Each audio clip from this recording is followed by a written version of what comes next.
Loud pipes save lives. 4 words. A bumper sticker, a forearm tattoo, a justification riders have shouted at each other for 40 years, and not one peer-reviewed study has ever supported it. Not one. Meanwhile, the data on what actually keeps riders alive has been sitting in the British Medical Journal since 2004, in the Hurt Report since 1981, and in the NHTSA crash files updated every single year. We just do not read it. We read the bumper sticker. Here is the part that should make you angry. While riders are spending $1,500 on aftermarket exhausts in the name of safety, motorcycle fatalities just hit the highest number ever recorded. 6,335 riders killed in 2023 alone, 28 times the death rate of the people in cars next to you. And the exhaust on your bike has nothing to do with whether you become one of them. In this video, 3 things.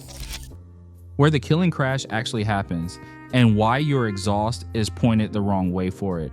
What the data says actually reduces crash risk with the percentages, and what loud pipes actually cost you that nobody on the forum adds up. It starts with where you are going to crash. Picture the worst day of your riding life. Most riders, when they imagine it, picture a car coming up behind them, rear-ended at a stoplight, drifting into the lane from the next lane over, not paying attention from behind. That is the picture the slogan is built on. Loud pipes pointing backward, warning the threat behind you. That picture is wrong, and the data has been telling us so for 44 years. The Hurt Report, the most comprehensive motorcycle crash study ever done in this country, investigated 900 crashes on scene and analyzed 3,600 police reports. It found that approximately 3/4 of motorcycle crashes involve a collision with another vehicle, usually a passenger car. And in those multi-vehicle crashes, 64.9% are the car driver's fault. The single most frequent configuration in the entire data set is a car making a left turn in front of an oncoming motorcycle. The car is in front of you, the crash is in front of you, the threat is in front of you.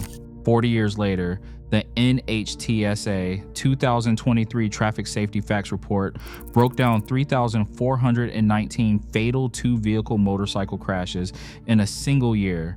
46%, almost half, were the same scenario. Another vehicle turning left across the motorcycle path while the rider was going straight, overtaking, or passing.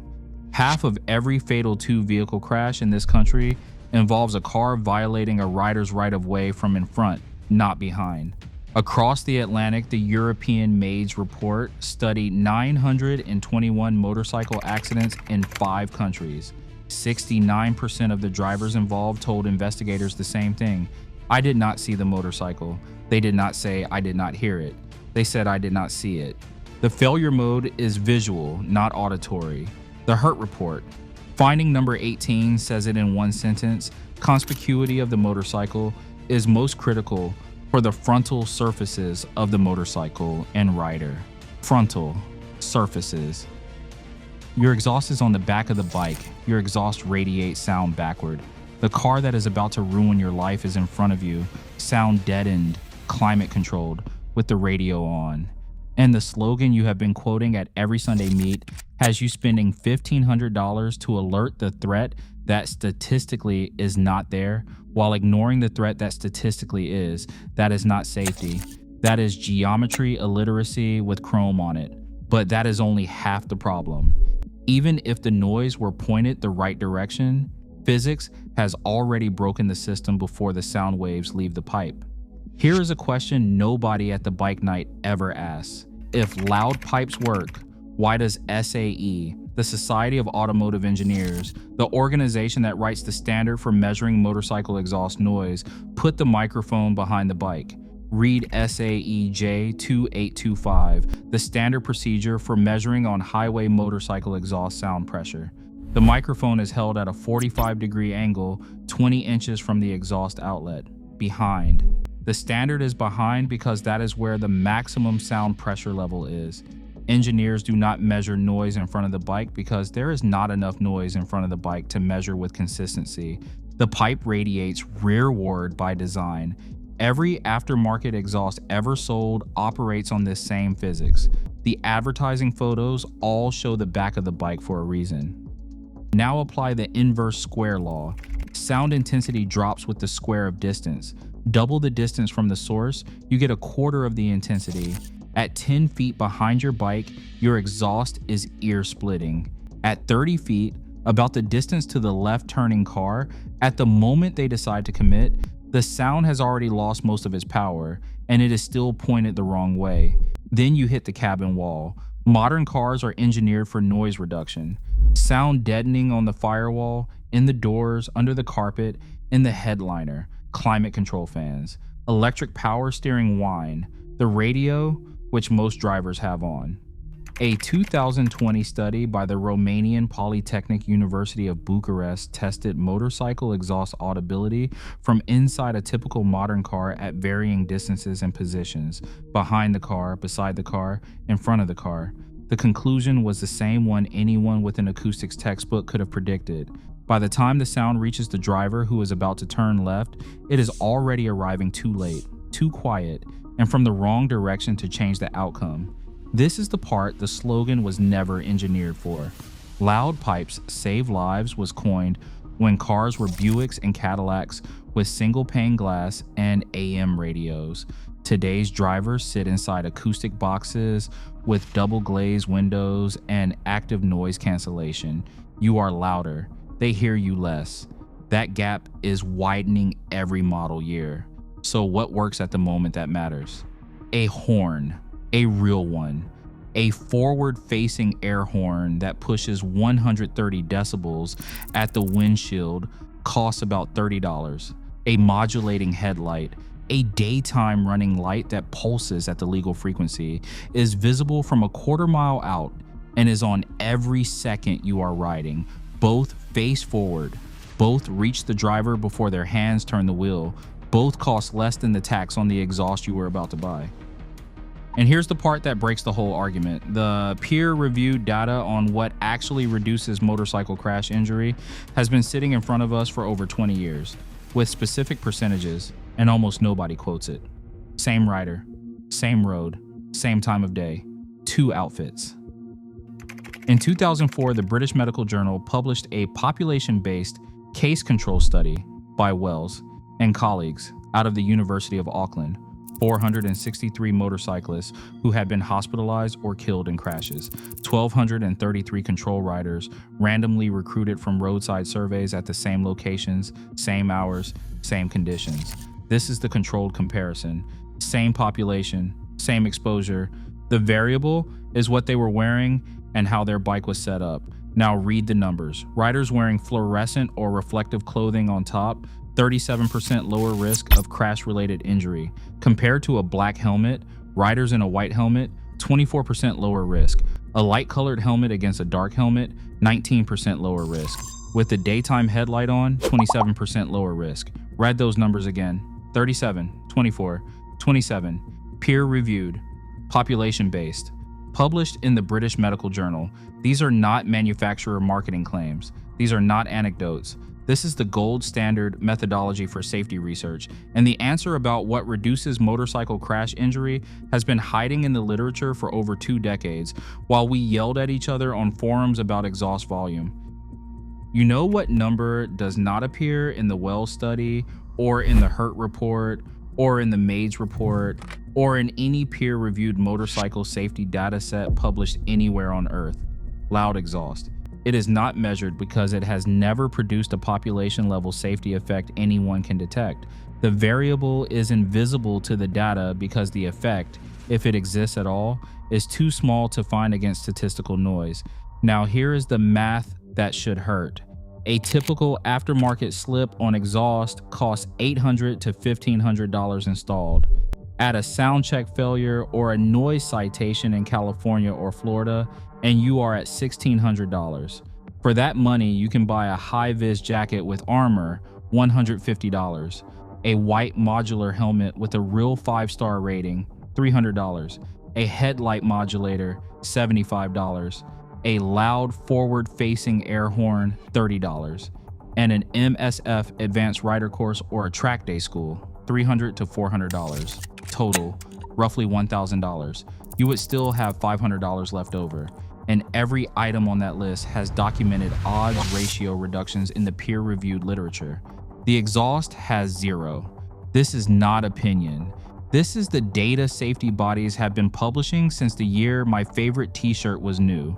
High vis works, white helmets work, headlights on in the daytime work, skill training works.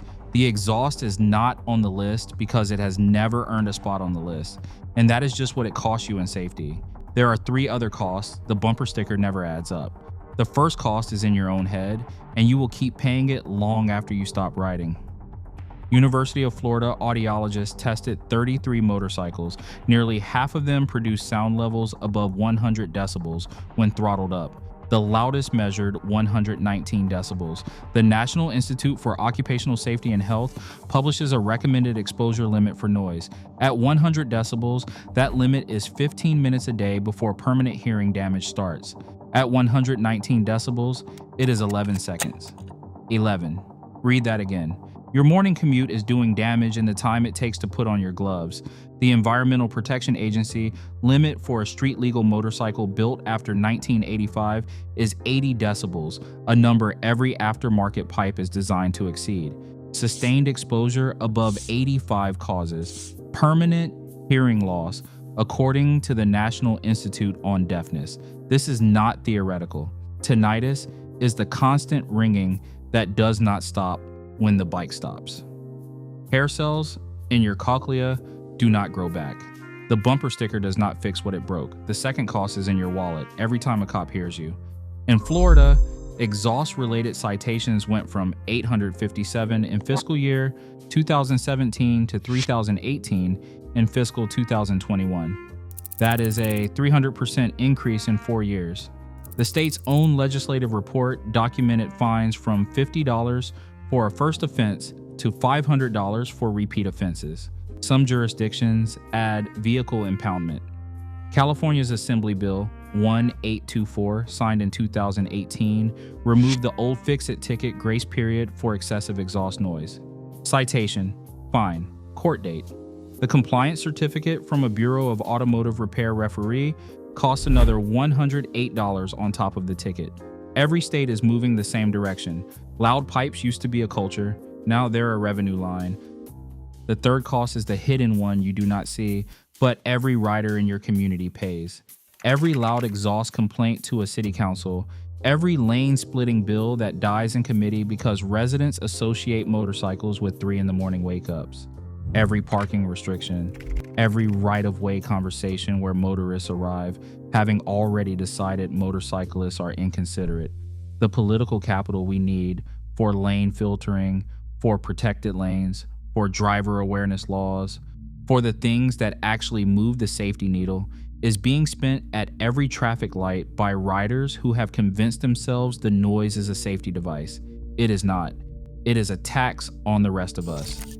And here is the brutal part. None of those 3 costs would exist if the safety claim were true. We would pay them gladly.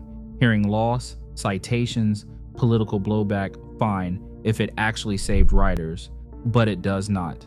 The data is unambiguous. We are paying for a slogan, then handing the bill to the rest of the rider community. If you love a different exhaust note, fine. Own it. Tell your buddies it sounds cool. That is an honest reason. Just do not sell it to a new rider as safety equipment. They will spend their first safety budget on the thing the data did not validate and skip the 4 things it did. So what is this video really about? It is not about exhausts. It is about how we make safety decisions as riders. Whether we let the bumper sticker make the call or whether we read the study, whether we spend our safety budget on what feels like safety or on what the case control data says works, whether we hand new riders the slogan we got handed or whether we hand them the British Medical Journal paper, the Hurt Report, the NHTSA crash files, and let them decide for themselves. There are riders who will plateau at 30 years on the road, repeating the same myths to the same people in the same parking lot.